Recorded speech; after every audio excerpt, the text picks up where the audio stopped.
সকল প্রকার lab workshop থেকে সকল ক্রাফট ইনস্ট্রাক্টরদেরকে অবাঞ্ছিত ঘোষণা করা হলো। আমাদের যৌক্তিক 6 দফা দাবি বাস্তবায়ন, আমাদের যৌক্তিক 6 দফা দাবি বাস্তবায়ন না হওয়া পর্যন্ত আর কারিগরি সেক্টরের এই অবৈধ রিট, এই কালো রিট যদি বাতিল না করা হয় তাহলে ছাত্র সমাজ কঠোর থেকে কঠোর কর্মসূচি পালন করবে।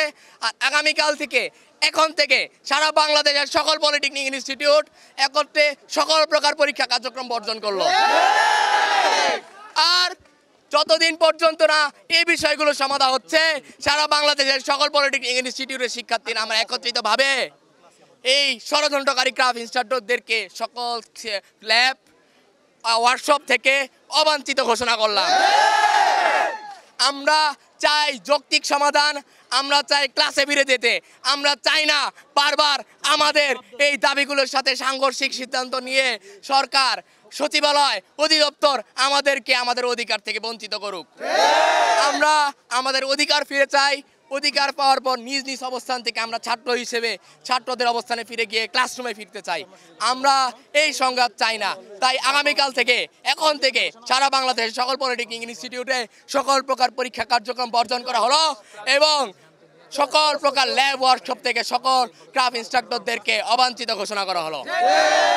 আমাদের দাবি বাস্তবায়ন না হওয়া পর্যন্ত আমাদের এই কর্মসূচি অব্যাহত থাকবে। আর এছাড়াও আমরা কঠোর থেকে কঠোর কর্মসূচি জানান দিব। আচ্ছা, এতে কি আপনাদের মনে হয় না আপনাদের সেশন জট হতে পারে বা আপনাদের পড়ালেখা পিছিয়ে যেতে পারেন? যেখানে আমার সেক্টরের একটা ক্ষতি, যেখানে আমার সেক্টরটা ধ্বংস হয়ে যাচ্ছে, সেই ক্ষেত্রে কি আমি আমার সেশন জট, পড়াশোনা, পরীক্ষা এগুলি নিয়ে বসে থাকতে পারি?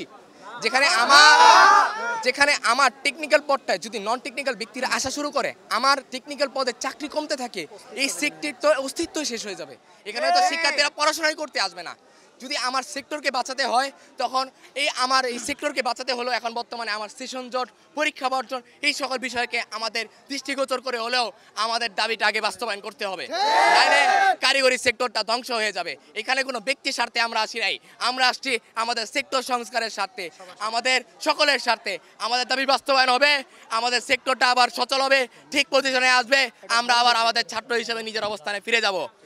আর এছাড়াও যদি কেউ শিক্ষার্থীদের এই যৌক্তিক দাবির বিরুদ্ধে, শিক্ষার্থীদের বিরুদ্ধে কোনো ষড়যন্ত্র করে, তাদের ট্রান্সফার সহ অন্য কোনো কর্মকাণ্ড করার চেষ্টা করে, শিক্ষার্থী সমাজ বসে থাকবে না।